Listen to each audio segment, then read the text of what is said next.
Mesdames et messieurs, bonsoir et bienvenue à cette émission de On s'en parle. Ces propos sont toujours à point et la politique occupe encore une bonne place dans sa vie et ce, même à la retraite. Est-ce qu'on peut dire qu'il est toujours à la retraite? On va lui poser la question tantôt. Alors, mesdames et messieurs, avec grand plaisir, l'ex-député du Parti québécois en Abitibi-Ouest, M. François Gendron. Monsieur Gendron, bonsoir. Bonsoir, M. Lacasse. Toujours un plaisir de vous recevoir, M. Gendron. Moi de même, parce que j'aime beaucoup parler des choses d'actualité, puis la politique, quand on la fait sur la base de convictions puis de principes, règle générale, c'est un plus démocratique. Voilà. Et je crois ça. Bon, M. Gendron, on va juste sortir de la politique le temps d'une question. Et je le temps qu'il vous faut. Énormément parce que je recevais, il y a 2 semaines environ, une madame qui a remporté un très beau prix. C'est le prix Hommage François Gendron. Elle était ici avec une belle petite sculpture de M. Barry. Tout le monde connaît Jacques Barry. Alors moi, si je vous demandais, M. Gendron, comment est venu ce prix Hommage à François Gendron? Comment on vous a approché, tiens? Ouais, simplement, la MRC et les élus municipaux croyaient que quelqu'un qui s'est distingué sur ce qui est devenu de plus en plus important, ce que j'appelle le territoire de la MRC. Okay. Parce que rappelez-vous que nous, on avait fait la loi 125, l'aménagement du territoire, et la référence pour avoir une gestion un peu plus large, moins en silo. On couvre un territoire qui s'appelle la MRC. Le préfet et les mairesses du territoire de la MRC avaient dit on devrait avoir une espèce de reconnaissance pour des gens qui se sont distingués davantage, qui ont accompli des choses et qui ont été très attachés à améliorer la situation du territoire dans lequel la plupart des citoyens vivent. Et là, ils ont dit, ben, François Gendron, avec une carrière de 42 ans, pas trop d'impair, une assez bonne appréciation de l'électorat, parce qu'on ne reste pas 42 ans. Non, mais oui, vous parlez à moi, il n'y a pas le choix de ne pas vous dire ce qu'ils ont analysé. Je suis bien d'accord avec vous. Alors, ils ont dit, une communauté qui n'a pas de reconnaissance et qui ne signale pas des gens qui ont marché puis ont marqué leur territoire, pas uniquement en causant, en réalisant des objectifs palpables, concrets, il y aurait lieu de encadrer ça. Puis on appelait ça le prix Hommage François Gendron. C'est pas moi qui ai demandé ça. Ils m'ont fait venir au bureau, puis ils ont dit, qu'est-ce que tu penserais si on faisait le ça, que je viens d'expliquer? Oui. Alors moi, j'ai dit, je peux pas être contre ça, parce que mettez plus l'accent sur l'importance de la reconnaissance de gens qui, d'après vous, auront un rayonnement qui marque le territoire, qui pérennise, la continuité, oui. Et qui essaie toujours d'améliorer ce que j'appelle le contenu du territoire en termes d'action concrète et qui a un débordement même sur l'Abitibi-Témiscamingue. Alors, il est défini très bien, puis là, j'ai 2 pages de la définition de l'encadrement. La région a fait la même chose. La conférence des préfets, ils ont jalousé la belle initiative de la MRC d'Abitibi. Non, mais dans le bon sens. Oh oui, oh oui. Avec Claire Bolduc, puis ainsi de suite. Et là, ils sont allés encore plus loin dans le rayonnement durable pour l'ensemble de l'Abitibi-Témiscamingue avec une connotation régionale dans l'action. Donc, il y a un prix hommage régional, puis un prix hommage territoire.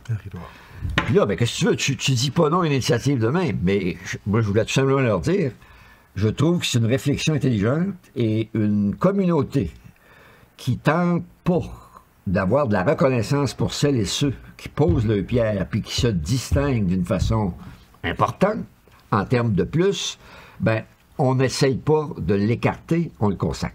C'est ce qui est arrivé. Alors, et la première personne récipiendaire, c'est Mme Jacinthe Châteauvert. On connaît Mme Châteauvert que je reçois régulièrement ici parce qu'elle est dans un nombre incalculable de dossiers chez nous et elle fait un travail extraordinaire. Fait que je l'ai reçue ici. On a montré... Mais à ma connaissance, c'est pas pour vous corriger, c'est pas la première. C'est Daniel Rancourt a été le premier. Ah, OK. Je croyais que c'était... Non, je suis sûr de ce que j'ai fait. Ah, parce que j'étais présent. Okay. J'étais présent quand la MRC a décidé de donner le même prix hommage à Daniel Rancourt, qui était le premier. Lui a été le premier. OK. Je croyais que Mme Michel-Tova. Alors, vous me remettez à l'ordre et je vous en remercie, C'est pas l'ordre, mais c'est les faits. Non, mais J'aime bien les faits. Les faits sont les faits, tout simplement. Bon, Monsieur Gendron, je voulais faire une émission moi, avec vous, puis pas parler de la CAQ. C'est quasiment impossible. C'est pas mal shit. Disons que là, ça serait bien difficile de faire le contraire.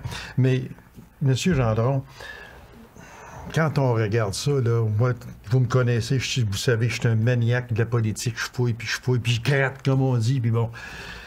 Puis quand on va sur QC 125, puis j'invite les gens là, à y taper QC 125, puis vous allez voir qu'il y a des affaires là-dedans, là, c'est beaucoup de politique. Mais quand on regarde l'ensemble là, de l'œuvre, comme on dit, je vais rester avec l'œuvre pour ne pas outrepasser ma pensée. Moi, si je vous demandais à brûle pour point, comme ça, là, que doit faire la CAQ pour arrêter l'hémorragie et sa descente vertigineuse? Parce que là, jamais un parti n'a descendu aussi vite dans la popularité. Ça n'a pas de sens. Quand on regarde ça, on a beau fouiller. Qu'est-ce que la CAQ... Premièrement, est-ce qu'il est trop tard pour 2026? Bon, en politique, non, parce que, puis là, c'est pas moi qui ai inventé ça, je veux dire, une semaine en politique, c'est une éternité. Oui, voilà, exactement. Là, on est loin encore, entre aujourd'hui et puis la prochaine élection. Donc, moi, d'après moi, il n'est jamais très tard quand on a affaire à des hommes et des femmes de conviction qui font de la politique pour les bonnes raisons et qui n'essayent pas d'être uniquement populistes en fin de... Pas en fin, mais il y a eu 3-4 gros dossiers majeurs où la population se sentait trompée, pour le vrai. Là. Et quand une population perd confiance envers son premier ministre, qui les avait marqués, parce que faut être honnête quand on traite ça, et je vais l'être. M. Legault, il a eu la chance d'avoir la pandémie, puis, en bon père de famille, parlait à son monde comme un bon père de famille. Alors, quand papa faisait un sermon dans la famille... Tout le monde écoutait. Bon, on écoutait. Oui. Et là, il a fait ça pendant presque 2 ans avec la pandémie. Il était très, très chanceux d'aller chercher une crédibilité d'un homme d'État, mais uniquement dans un corridor très étroit. La gestion de la pandémie, où tous les jours, tous les soirs... Tous les jours, oui. Et là, il ne commentait à peu près rien que la pandémie. Pour le vrai, vous allez dire, non, il y a d'autres choses, je sais. Mais qu'est-ce qui prenait le plus les gens? L'essentiel, c'était la pandémie. La pandémie et ses conséquences et les causes de désarroi, d'inquiétude et ainsi de suite. Et là, j'arrête ça parce que ça a été tellement commenté. Le brouillon qu'il y avait dans Il rassurait les gens. Il rassurait les gens, puis c'était notre premier ministre qu'on entendait, puis on disait, il fait bien ça, il nous parle, puis il nous donne leur juste. Puis il a bien fait ça aussi. Exact, exact. Non, mais moi, je l'ai dit à des centaines de reprises. Mais un premier ministre qui se consacre avec excellence sur un dossier, puis là, ben, vous allez dire, il a fait d'autres choses. Ben oui, mais je veux dire, le dossier qui a donné une crédibilité qu'il a obtenue rapidement, c'est ce que j'ai dit. Pas parce que c'est moi qui l'ai dit, c'est fait. Puis à un moment donné, là, il a commis 4-5 gros impairs. Son virage, là, sur... comment on l'appelait à Québec, là, vous le savez, c'est juste pour rappeler que... Non, mais son projet à Québec, là... Oui, le troisième lien. Je le sais, mais je voulais que ça soit vous, parce que vous dire, c'est bien, vous autres, vous voulez faire tout un peu de la politique. Non, mais le troisième lien, ça fait des manchettes mondiales, c'est pas compliqué. Oui, puis là, ben... Écoutez, là, parce que c'est majeur à ceux que je parle, là, pas pour moi, là. À un moment donné, là, la ministre des Transports dit on n'a pas de dossier qui justifie, on n'a pas d'éléments probants qui permet de faire un projet de 10-12 milliards en dessous du fleuve. On n'a pas les études. Et vous vous rappelez sûrement, là, quand ils ont décidé, on l'abandonne. Il a envoyé la ministre des Transports. Tu avec ses gros bouquins. Elle est arrivée avec ses gros bouquins, puis elle a eu la franchise que j'ai. Moi, c'est un rappel, c'est pas ma proposition, c'est un rappel. Je rappelle historique. Ça, là, ça a été, pour la population, là, un mensonge éhonté, parce qu'il y avait les mêmes données que sa ministre des Transports, sa vice-première ministre au transport. Puis là, il a dit, ben, on n'avait pas donné, puis on n'a pas ci, puis on n'a pas ça, puis ça va coûter cher, bon. C'est logique d'abandonner ça. Mais ça, c'est un virage, là, à 400 degrés, puis plus, là. Et là, le lendemain de la perte de l'élection partielle... Dans Jean Talon. Regardez ce qu'il a dit. Je suis le coupable. Je vous demande pardon. J'assume pleinement, puis puis ainsi de suite. Là, il allait chercher ce que j'appelle la sympathie qu'il n'y avait plus dans le dossier qu'on parle. Oui. Là, les gens, ils nous prennent pour des valises. De dire... Ça a fâché les gens terriblement. Ben, je l'ai vécu, je vous l'ai dit que je suis allé dans le partiel. Oui, Puis moi, j'ai fait 5 jours, puis j'ai parlé à du Oui. monde, ainsi de suite. Les gens étaient enragés parce qu'ils trouvaient là, qu'il y avait du mensonge éhonté qui a essayé de les faire gober ça. Et là, il y en a eu 3 cas, après toutes les faits. Ah oui, c'est... Des affaires là, invraisemblables où il joue plus le rôle de chef de la CAQ que premier ministre. Et M. Legault, il avait la responsabilité de premier ministre, puis il avait la crédibilité pour l'être depuis jusqu'aux événements que je raconte.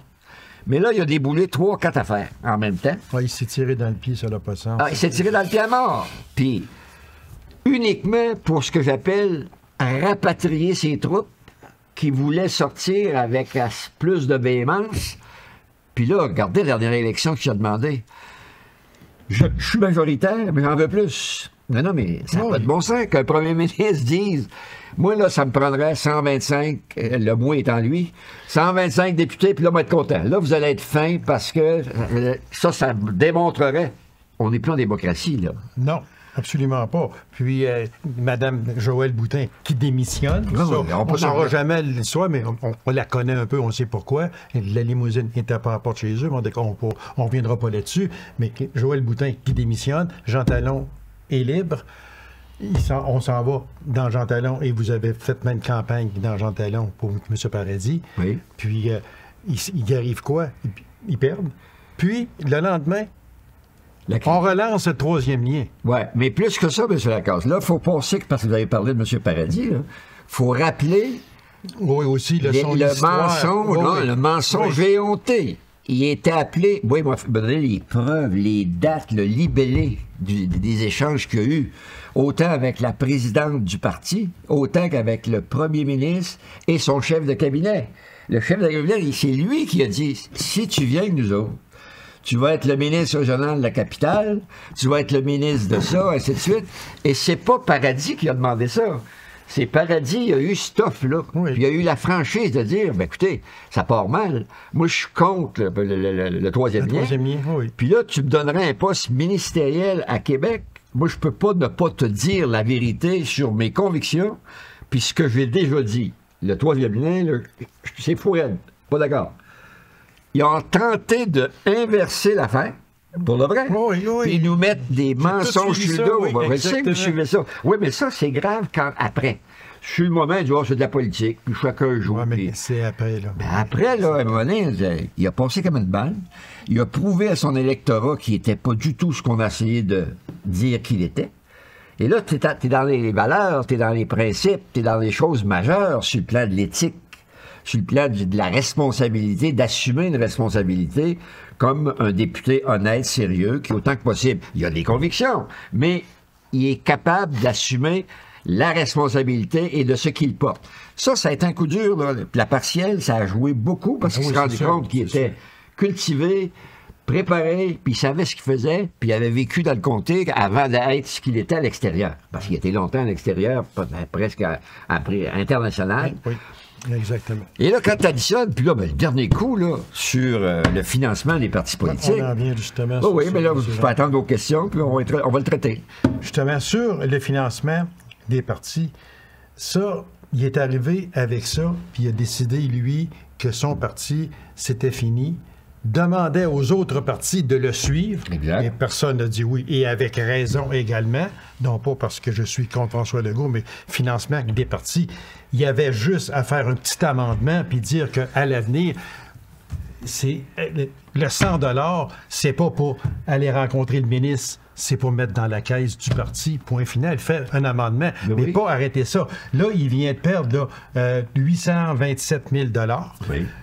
792 000 au Parti québécois, puis là, je les ai tous ici, le 296, Parti libéral 280, etc. Bon.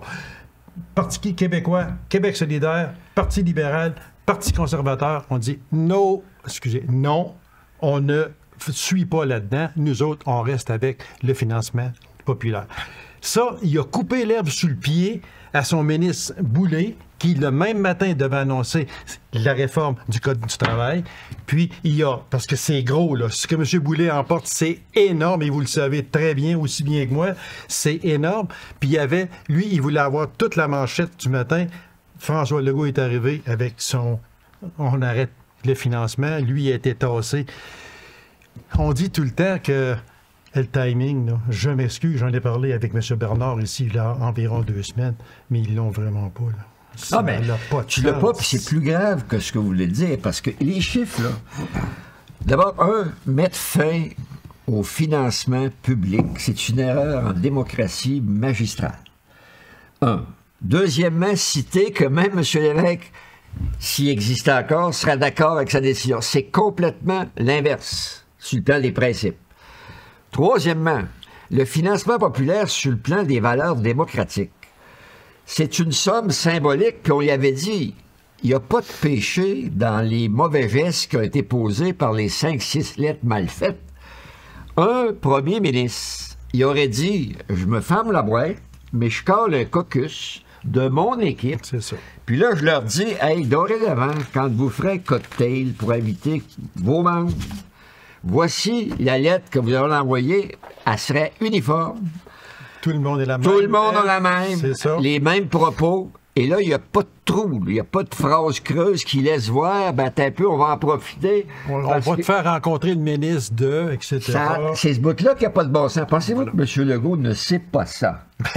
Voyons donc, ça fait assez longtemps qu'il est dans la politique. Donc, c'était quoi ça? C'était un réflexe de chef de parti et pas un réflexe de premier ministre. Parce que monsieur était choqué de son entrée parlementaire qui a porté sur des sujets autres que ce qu'il pensait. Puis lui, il aurait voulu que tous les partis de l'opposition parlent de dossiers corrects, mais c'était tellement gros de renier à la démocratie populaire d'un financement populaire qui dérange rien. Je ne peux pas croire. J'ai au ministère.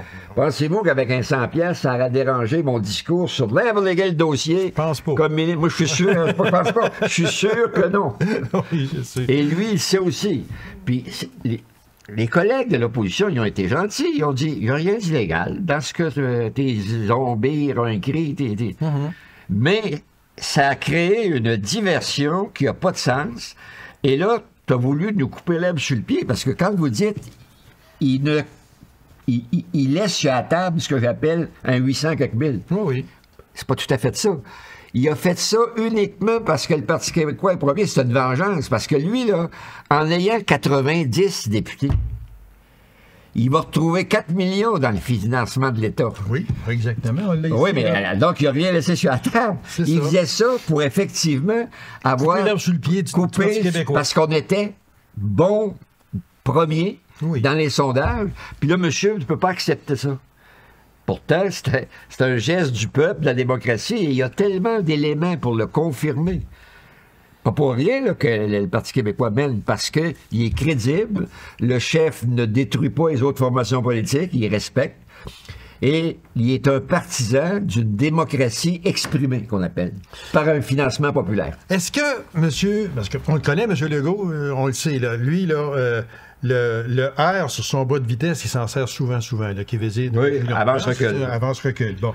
Est-ce que, selon vous, avec la carrière politique que vous avez... Vous n'avez fait des cocktails de financement. Bien sûr. Vous n'avez fait tout le monde. Pour un financement public. Puis, avez-vous déjà exigé 100$ pour rencontrer le ministre? Jamais. C'est ça qui fait mal, là. C'est ça que c'est pas normal, tout simplement. Moi, j'ai rien contre le financement d'un parti, puis ça devrait exister. Parce que s'il n'y a pas le financement populaire, vous savez très bien que la CAQ n'aurait même pas existé. Bien des partis n'auraient même pas existé. Parce que ça prend d'accord. Le financement populaire est un lien démocratique, correct, souhaitable pour ce que j'appelle donner l'essence à des militants qui veulent identifier leur foi, leur conviction par rapport à un programme de parti politique, par rapport à des faits puis des orientations exprimées. Donc, il veut confirmer son adhésion, mais ça, pour ça, il faut que tu poses un geste. Mais un geste que j'appelle adapté à tout le monde. À tout le monde. Deuxièmement, M. Lacasse, c'est que M. Legault, il devrait s'en rappeler. Le débat sur ce qu'on discute aujourd'hui a eu lieu quand M. Drainville était ministre, pour le vrai, de la démocratie au Québec et qui a passé il était rendu à 1 000 $, parce que ça doit été plus que ça. 3 000, 1 000, pour le mettre à 100 piastres. Pour que ça soit vraiment du financement populaire qui te libère de la pensée que plus il en met dans le crachoir, plus il y a de l'adhésion et plus les ministres vont vraiment être plus proches. Et quand il y a 50% des maires ont contribué, c'est correct. Pour le vrai, le maire, il avait le droit d'aller changer. Et là, ils ont grossi l'affaire parce qu'il avait envie de présenter le 200 $. Non, mais pour le vrai, là, il avait envie de faire une démarche auprès du directeur général des élections pour dire on aimerait mieux, puis la plupart auraient été unanimes là-dessus, mais en gardant le financement populaire. Populaire, exactement. C'est ça. Et là, crise parce que monsieur se trouve perdant dans ce débat-là. Là, il dit moi, Philippe. Est-ce que vous pensez, M. Gendron, que. Parce que là, M. Legault, il n'est pas là, sans recevoir des flèches de son propre parti là, avec ça, là, c'est sûr et certain. Exact. Est-ce que M. Legault peut reculer encore une fois et dire, bon, mais là, sans dire on s'est trompé, mais là, on va remettre le financement, mais avec des règles très strictes? Oui, à matin là, dans la presse, il y a même encore, je ne sais pas si qui l'a écrit, là, qui disait exactement ça. Là. Il n'est jamais trop tard pour reculer quand on a fait une bêtise d'envergure comme ça. Là. C'est une bêtise innommable par rapport aux valeurs démocratiques, par celles et ceux qui croient aux valeurs démocratiques. C'est démocratique d'avoir un financement populaire. Oui, c'est tout donc, à fait normal. On le garde, puis le problème n'était pas là. Qu'on mette des règles précises, tout simplement. Ouais, les règles sur le financement populaire à 100 piastres sont très, très précises. Oui, mais c'est parce que lui, là, ce que les gens n'ont pas aimé, là, c'est que si tu veux rencontrer le ministre, c'est ça qu'ils ont. C'est ça qu'ils n'ont pas aimé. Tu vas le rencontrer pareil, le ministre. Oui, mais qui a écrit ça, là? C'est ces députés de la CAQ. Alors, il aurait dû faire ce que je vous ai dit tantôt, je pense, avant de commencer. On va convoquer un caucus en privé. Je ne ferai pas de commentaires. Je vais réfléchir un peu. On fait un brouillon. Puis là, je vous dirai à tous mes députés élus, si jamais vous faites ce qui est correct de le faire, OK? Du financement populaire. Voici l'espèce de lettre d'invitation que vous pouvez rendre publique dans les médias. À l'avenir, ce sera ça. Elle serait uniforme, elle serait balisée, elle serait encadrée. Puis comme il n'y avait pas d'illégalité dans ce qui s'est passé, c'était juste des propos malveillants qui laissaient voir que ça peut être pour d'autres faits. M. Gendron, tantôt je parlais de QC 125, là, Québec 125, j'ai été fouillé dessus. Dernier sondage, parce que vous avez toujours dit, et ça je l'avais toujours trouvé très bonne, ça fait X décennies de ça, mais ça fait longtemps qu'on fait des émissions ensemble. 87 qu'on est rendu, je me souviens bien. Vous avez dit qu'un sondage, c'était la photo du moment. Exact. OK? C'est encore pareil aujourd'hui. Sauf que des fois, la photo, là, des fois, elle fait mal quand elle sort. Mais en date du 31 janvier, c'est quand même pas vieux, là, en date du 31 janvier, s'il y avait des élections demain matin, le Parti québécois ferait 67 députés, Parti libéral 28. Ça, là, le Parti québécois en avait 3 dernières élections. Il serait à 77. Le Parti libéral était à 21, il serait à 28. Québec solidaire était à 11, il serait à 15. La CAQ, êtes-vous bien assis? Oui. Oui, OK. La CAQ, qui avait fait élire 90 députés, n'en ferait élire 9. 9. Puis le Parti conservateur, qui n'avait aucun député, n'en ferait élire 6. Quand on regarde ça, moi, là, quand j'ai regardé ça, là, honnêtement, M. Gendron, là, j'ai dit non, il doit y avoir une erreur. Là. Il doit y avoir un 3, un 4 ou un 5 en avant du 9. Là, vraiment, ils ont mal frappé, que ça touche. Mais non, c'est ça. C'est-tu toute une débarque? Exact, puis c'est une débarque tellement rapide. Non, mais c'est la rapidité de la déchéance. Par contre, puis là, c'est toujours, moi, pour mon honnêteté, je l'ai déjà dit, je le répète, c'est une photo du moment. Alors, 3-4 gaffes majeures sur des sujets majeurs ont énormément d'influence dans ce dernier sondage-là. Voilà. Exactement, c'est sûr. Et là, c'est sûr que dans 6 mois, je doute que le portrait sera le même. Pour le vrai, je doute que le portrait sera le même. Donc, ça ne restera pas le même. Il faut toujours le mettre en relation avec le contexte où le sondage a eu lieu. Ça a été pris après 3 grosses gaffes. Oui, puis là, juste pas pour j'espère que vous allez voir en Abitibi-Ouest qu'est-ce qui se passe. C'est quoi l'Abitibi-Ouest? Regardez ici, là. Abitibi-Est, la CAQ, que le comté, serait un pivot, là, ici. Abitibi-Est, Parti québécois et CAQ. Oui. On chicane tous les deux, OK? Abitibi-Ouest. Oui. C'est la CAQ qui est là, Parti québécois. Oui. Et puis, Rouyn-Noranda-Témiscamingue, Québec solidaire, il marque enclin. Ça veut dire, ça se peut qu'il le prête. Oui. Fait que, on est là, là. Oui. Moi, je prétends que c'est circonstanciel. C'est lié aussi à ce qu'on appelle une performance extraordinaire du chef, de la partielle dans un comté que le Parti québécois n'a jamais eu. Dans toute son existence, le Parti québécois n'a jamais eu, Jean Talon. Non, jamais. Jamais. Non. Plus 3-4 gaffes majeures qui ont déplu à l'électorat, parce qu'un premier ministre qui, à un moment donné, perd son leadership dans le poste de premier ministre et qui devient presque davantage président de sa formation politique et qui joue trop cette carte-là du populisme pour avoir plus de votes. Rappelez-vous ce que j'ai raconté quand il y a eu le déclenchement de la dernière élection. On va aller donner le volet à Pascal Bérubé. Oui, je m'en rappellerai toute ma vie. Là. Oui, c'est un propos complètement déplacé aux frais de l'État. Les avions, tout ça. Et il savait que le candidat dans le comté de Pascal Bérubé, qui avait aucune chance, rapatrier 5-6 ministres, puis là, on va aller faire une espèce de guerre, comme on m'a fait, moi, il y a plusieurs années à Tachereau, en inventant quelque chose que, moi, j'avais appris ça, au moins 5-6 mois après que j'ai joué un rôle dans l'acquisition, la faillite de CFNO. CFNO, oui. Puis c'était complètement inventé. À un moment donné, on débarqué 8 ministres libéraux aux frais de l'État pour être 2-3 jours pour raconter des mensonges. Monsieur Gendron, il reste à peine 1 minute. Réponse très courte. Remaniement ministériel en mai ou en juin. J'ai marqué ici, entre parenthèses, nouveau ministre régional. Faites pas Mme Risky, vous, là. Non, moi, je suis pas ça. Non, j'ai l'impression que c'est une erreur de jugement qui a commis de ne pas nommer un ministre régional parmi les 3 candidats. On en a parlé déjà. On en a parlé déjà. Moi, je m'en vais pas de même. Là. Non. Moi, je dirais pas le contraire aujourd'hui ici de ce que j'ai déjà dit. Par contre, je suis très, très enchanté de la façon dont le ministre du Travail le fait. Il est très bon. M. Boulay est excellent. Il est excellent, il est présent.